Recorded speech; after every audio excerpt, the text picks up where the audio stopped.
अगर मौका मिल जाए, एक बेलपत्र, एक बेलपत्र, एक धतूरा, धतूरा जानते हो? अरे बोलो तो जम के, जानते हो ना? एक बेलपत्र, एक धतूरा, एक शमी पत्र।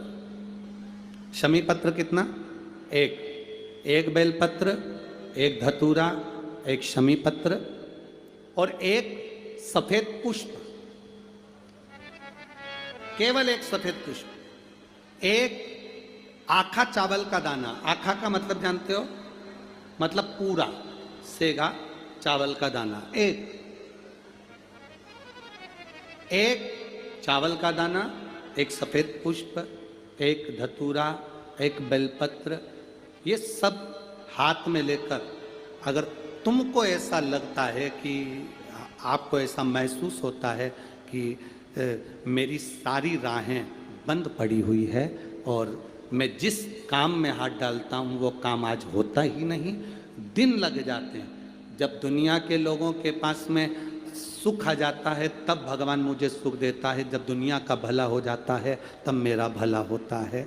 भगवान मेरी सुनता नहीं, सब राहें बंद हैं मेरी, कोई रास्ता सूझ ही नहीं रहा। अगर मैं फसल लेने की सोचता हूं तो फसल नहीं आती, काम करने की सोचता हूं तो काम नहीं होता।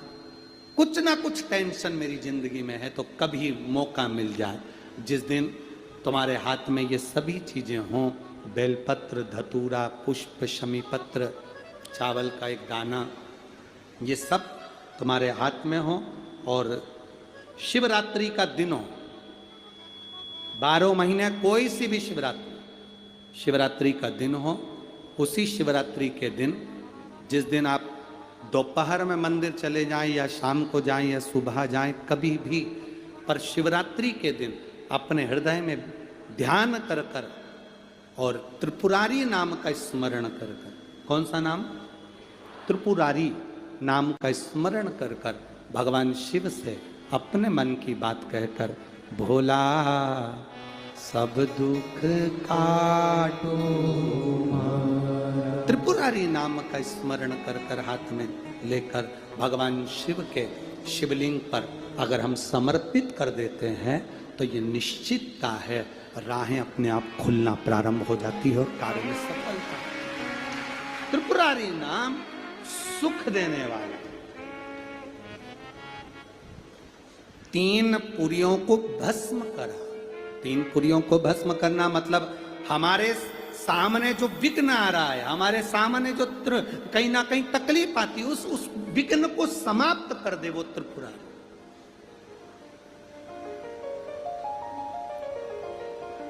हमारे विघ्न को जो समाप्त कर दे वो त्रिपुरारी।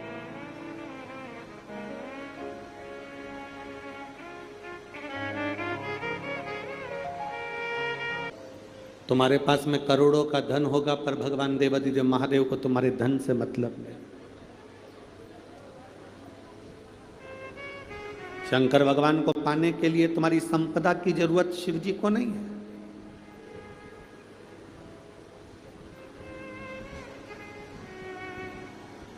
अगर देवाधिदेव महादेव को आप रिझा रहे हो तो केवल 1 लोटा जल भी अगर तुम्हारे पास में नहीं है तो शिव महापुराण की कथा कहती है कि 2 बूंद जल भी अगर महादेव को चढ़ा रहे हो तो वो दिल से चढ़ाओगे तो वो 2 बूंद जल को भी स्वीकार कर लेगा।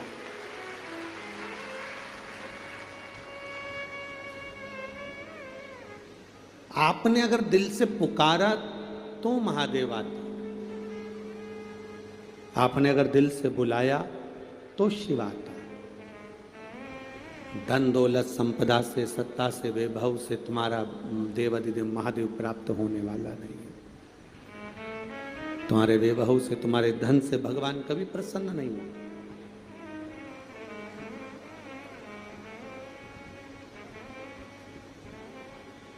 एक पैसे वाला व्यक्ति, एक गरीब व्यक्ति, तुम्हारे नगर में, तुम्हारे गांव में, तुम्हारे शहर में कोई पैसे वाला व्यक्ति भी रहता है और एक गरीब व्यक्ति भी रहता है, दोनों मरते हैं। यहां भी किसी के प्राण जाते हैं। गरीब मरता है, बांस लाया जाता है, अर्थी तैयार करी जाती है, अर्थी पर उसको बांधकर सफेद कपड़े में, लाल कपड़े में उसको लेकर जाया जाता है। सेठ मरता है तो उसके लिए डनलप का गद्दा लाया जाता है। अरे बोलो तो, डनलप का गद्दा लाते हैं क्या? नहीं। सेठ मरता है तो क्या चांदी के बांस लाते हैं, सोने के डंडे लाते हैं जिस पर उसको बांध के ले जाते हैं? अरे बोलो तो जम के, नहीं।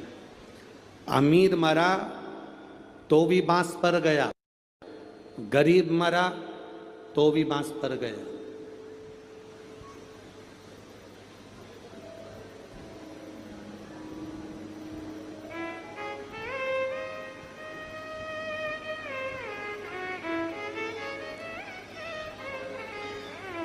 चार बांस 40 कंडे अमीर को जलाने में भी लगते हैं और 4 बांस 40 कंडे गरीब को जलाने में भी लगते हैं।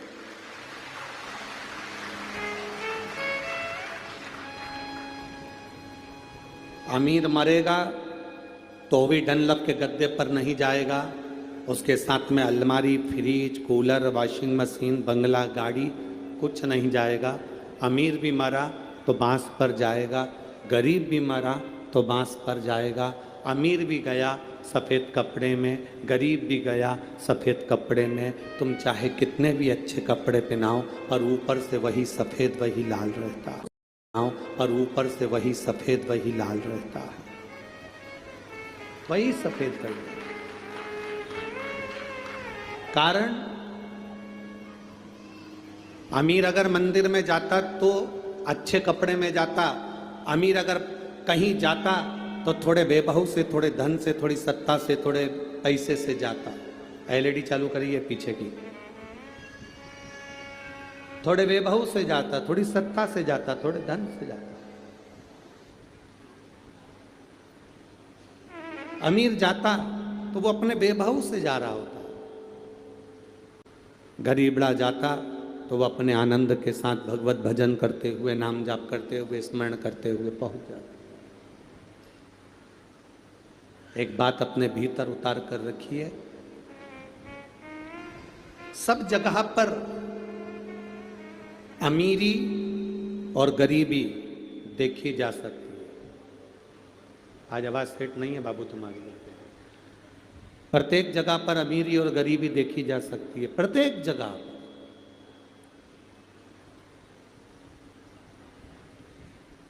आपका मन पड़े जहां जाकर आप देख सकते हो, अमीरी और गरीबी हर जगह पर आप जाकर देख सकते हो। अमीरी और गरीबी का भेद प्रत्येक जगह पर रहता है, बस केवल एक जगह ऐसी रहती है जहां अमीरी और गरीबी का भेद नहीं रहता, वो है शमशान, जहां सबकी शान सम का नाम शमशान। जहां अमीर भी जाता है तो बांस पर, गरीब भी जाता है तो बांस पर, अमीर भी जाता है तो घास पर, गरीब भी जाता है तो घास पर, अमीर भी जाता है तो सफ़ेद कपड़े में, गरीब भी जाता है तो सफ़ेद कपड़े में, अमीर भी जाता है तो राख का ढेर बन जाता है, गरीब भी जाता है तो राख का ढेर बन जाता है। जहां सबकी शान सम है उसी का नाम शमशान है। वहां एक की शान ऊंची और एक की शान नीची नहीं होती, वहां सबकी शान बराबर रहती है। वहां धन नहीं देखा जाता, वहां तो केवल ये देखा जाता है आया है तो राख बनकर ही गया है। वहां आने वाला, भले हम पहले भी कथा में कहे हैं, 25 लाख की गाड़ी में घूमने वाला, 25 लाख की गाड़ी में घूमने वाला भी एक दिन 25 रुपए के लोटे में भरा जाता है और गंगा जी चले जाते। आप आप कितने लाख की गाड़ी में घूम रहे हो वो मायना नहीं रखता। आपके पास में कितना वैभव है वो मायना नहीं रखता। आपके पास में कितना धन है वो मायना नहीं रखता। मायना ये रखता है कि आपने भगवान का भजन पृथ्वी पर आकर भगवान शंकर को एक लोटा जल कभी जिंदगी में चढ़ाया नहीं चढ़ाया, कभी भगवान की भक्ति में गए नहीं गए, कभी किसी शिव महापुराण की कथा में जाकर धूप में तपे ना तपे, गर्मी में सहनशीलता पाई ना पाई, कभी किसी शिव महापुराण के पंडाल में 1 रात्रि 2 रात्रि 3 रात्रि 5 रात्रि का विश्राम किया नहीं किया। शिव महापुराण की कथा में पहुंचकर कभी एक हाथ से देवाधिदेव महादेव से थोड़ा सा चावल दाल मांगकर खिचड़ी भाग पाकर अपने आनंद को लेते हुए 2 दिन 3 दिन 1 रात्रि शिव पुराण की कथा सुनी नहीं सुनी, ये देखा जाता है, ये देखा जाता है।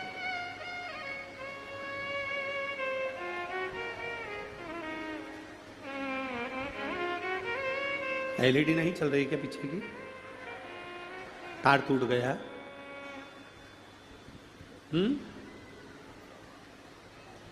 तार टूट गया तो उसको जोड़िए शीघ्र शीघ्र।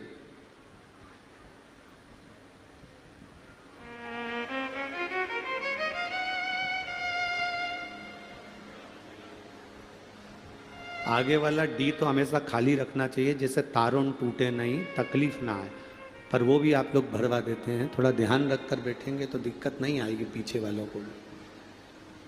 शंभू, तार टूट गया है, जोड़ रहे हैं आप लोग, आराम से बैठकर कथा सुनिए, शीघ्र जुड़ता है। रस तत्व की प्राप्ति, शिव के दरवाजे पर कोई भेदता नहीं है। शंकर की चौखट पर कोई भेदता नहीं।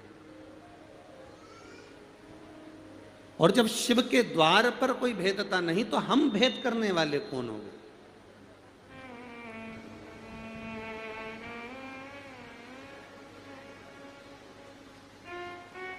आज कथा में आप स्मरण करिएगा, 3 नशा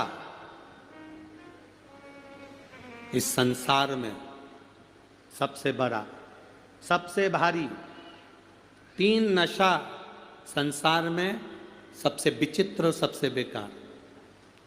पहले नंबर का शराब का नशा।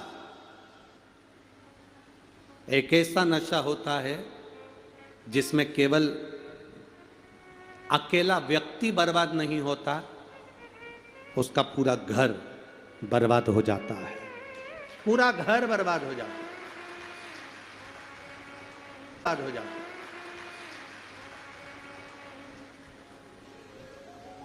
पानी में डूबने वाले को बचाया जा सकता है, पानी में डूबने वाले को एक बार बचा सकते हो, पर प्याली में डूबने वाले को बचाना सबसे कठिन काम है। पानी में डूबने वाला बच सकता है, पर प्याली में डूबने वाला बचना बहुत बहुत कठिन है, बहुत कठिन।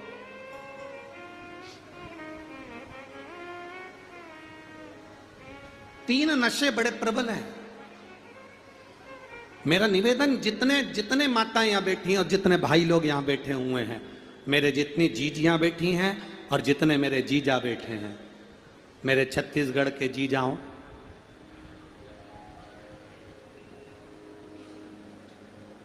और जितने भी आस्था चैनल पर कथा सुन रहे हो, जितने भी फेसबुक यूट्यूब पर कथा श्रवण कर रहे हो, जितने भी मोबाइल पर कथा सुन रहे हो, उन सभी से निवेदन है,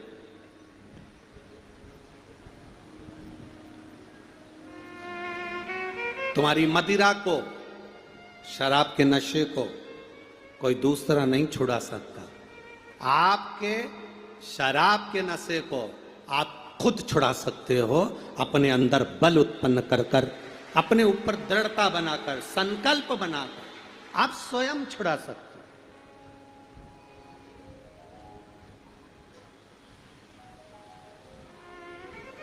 छत्तीसगढ़ सरकार में, छत्तीसगढ़ के अंतर्गत हमें तो बड़ी प्रसन्नता होती है कि यहाँ पर जो पुलिस प्रशासन है, छत्तीसगढ़ की जो पुलिस प्रशासन है, संपूर्ण छत्तीसगढ़ की पूरी पुलिस प्रशासन द्वारा नशा मुक्ति के लिए रोज प्रतिदिन एक ना एक कार्य छत्तीसगढ़ पुलिस द्वारा किया जाता है। उसके लिए पूरी छत्तीसगढ़ पुलिस को साधुवाद, पूरी छत्तीसगढ़ पुलिस को साधुवाद। यहाँ के एसपी हों, एसएसपी हों, डीएसपी हों, एसडीएम हों, कमिश्नर हों, कलेक्टर हों, ये पुलिस प्रशासन द्वारा एक अलग से पहल चालू करी गई है छत्तीसगढ़ में। और ये आज से नहीं चल रही है, हम बहुत सालों से देख रहे हैं कि छत्तीसगढ़ में एक पहल पुलिस प्रशासन की ओर से निरंतर चली आ रही है कि नशे से लोगों को दूर किया जाए, मुक्त किया जाए। और उसमें पहली जरूरत तुम्हारी है, उसमें सबसे पहली जरूरत आपकी है। आप जितने प्रबल होंगे, आप जितने बलवान होंगे, आपके अंदर जितनी प्रबलता होगी, आप उतना भगवान की अविरल भक्ति का भाव ग्रहण कर सकते हो और नशे से दूर रह सकते हो, नशे से दूर रह सकते हो। शिव महापुराण की कथा कहती है, भगवान शंकर का संवाद कहता है, शिव कथा कहती है, 3 नशा सबसे प्रबल, 3 नशा सबसे प्रबल। पहले नंबर का है शराब का नशा, मदिरा का नशा। और ये शराब का, मदिरा का नशा एक ऐसा नशा जो 4 घंटे में, 5 घंटे में उतर जाता है।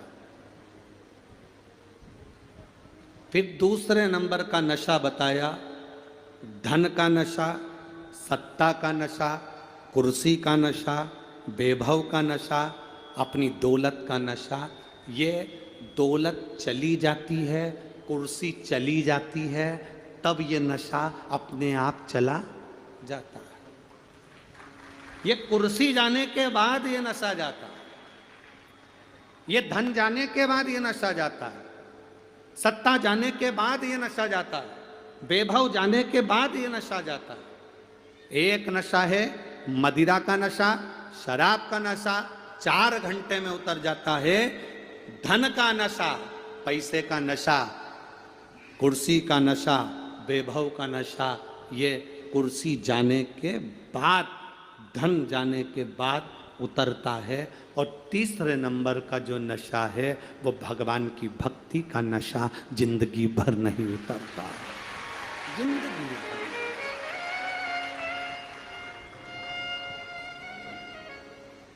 वो कहते हैं ना कि बिन पिए नशा हो जाता है, जो भोले भोले ये अपने आप चढ़ता,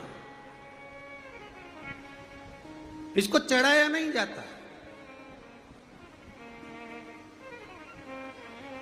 आप में से कितने लोग हैं जिनको जबरदस्ती कथा में लेके आए, मार ठोक के?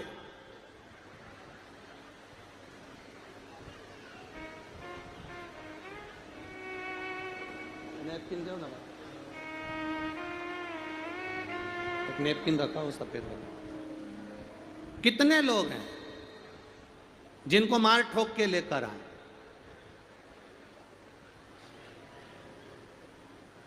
खूब मारा ठोका, गालियां दी कि चल रहा कि नहीं चल रहा। सफेद नैपकिन होगा ना, पानी पिलाओ। खूब मारा ठोका और तब जाकर कथा में लेकर आए कि चल अब यहां पहुंच।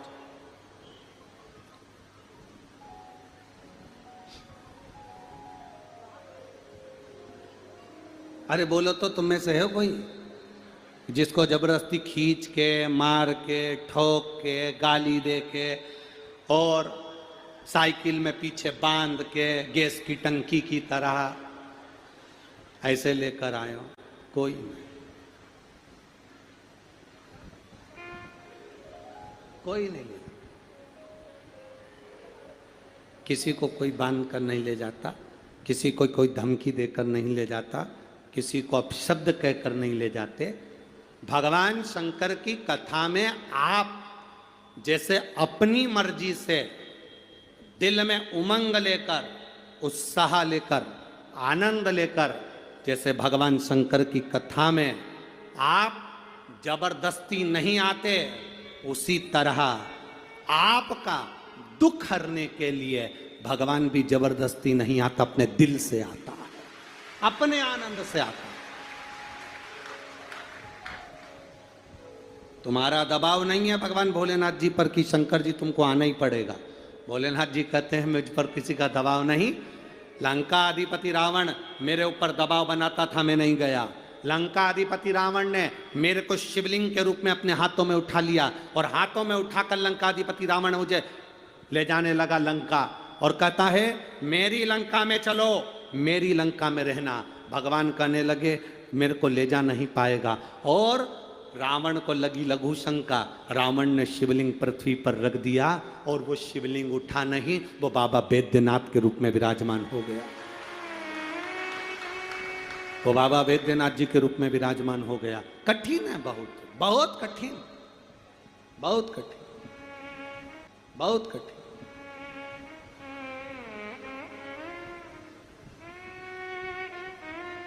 शिव की भक्ति जबरन नहीं होती, शिव की भक्ति में कोई दबाव नहीं होता।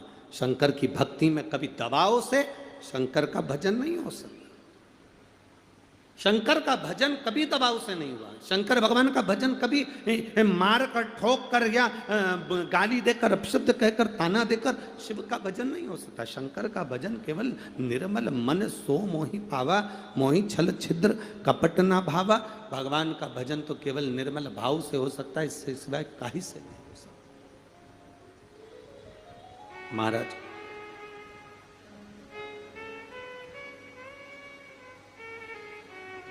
आप जितने आनंद से, आप जितनी भक्ति से, और हुआ देखिए तारकासुर आया, तारकासुर ने बैकुंठ पर राज करा, ब्रह्मलोक में राज करा, इंद्रलोक पर राज्य करा, पितृलोक पर राज्य करा। तारकासुर ने सारे लोकों पर राज्य करा। हर जगह पर तारकासुर ने अपना अपना राज्य स्थापित किया, हर जगह पर तारकासुर ने अपना राज्य जमाया। पर देवाधिदेव महादेव के कैलाश पर्वत पर तारकासुर ने राज्य नहीं जमाया। तारकासुर से इंद्र ने पूछा कि तुम सब पर राज्य करे तो कैलाश पर राज्य क्यों नहीं करा? कैलाश पर क्यों राज्य नहीं करते? कारण क्या है? तुमने सब दूर अपना राज्य बनाया तो कैलाश पर राज्य क्यों नहीं बनाया? तारकासुर ने कहा मैं कैलाश पर राज्य इसलिए नहीं करता क्योंकि कैलाश पर रहने वाला भोलेनाथ मेरे दिल में राज्य करता है, तो मैं कैलाश पर कैसे राज्य कर सकता हूं?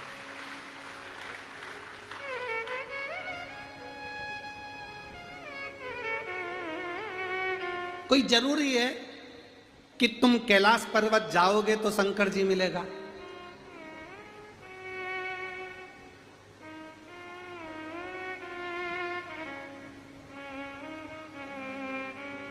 अभी एक कथा कोटा में हुई, आप लोगों ने सुनी थी कोटा की कथा?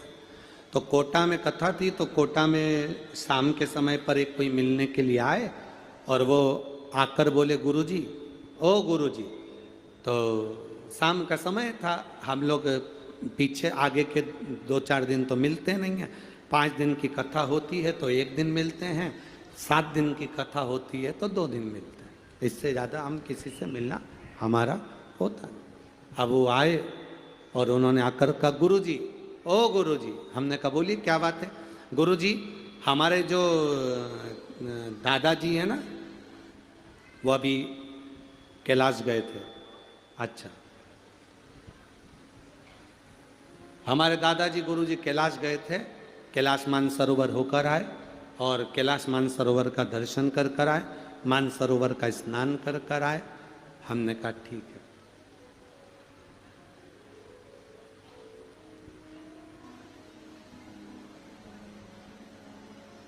हमने कहा तुम्हारे दादाजी नहीं आए तुम्हारे साथ मिलने? तुम्हारे दादाजी को यहाँ आना था ना मिलने के लिए, इतनी दूर मानसरोवर होकर आए तो कम से कम चलो गुरुजी से मिल आए। अरे गुरुजी आ रहे थे तो फिर हमने उनसे कहा कि तुम पीछे वाली गाड़ी में बैठ जाओ, हम आगे वाली में बैठ गए और उनको हमने पीछे वाली में बैठने का कह दिया तो वो गुस्सा हो गए। तो वो गुस्सा हो गए, वापिस चले गए। हमने कहा फिर ठीक है।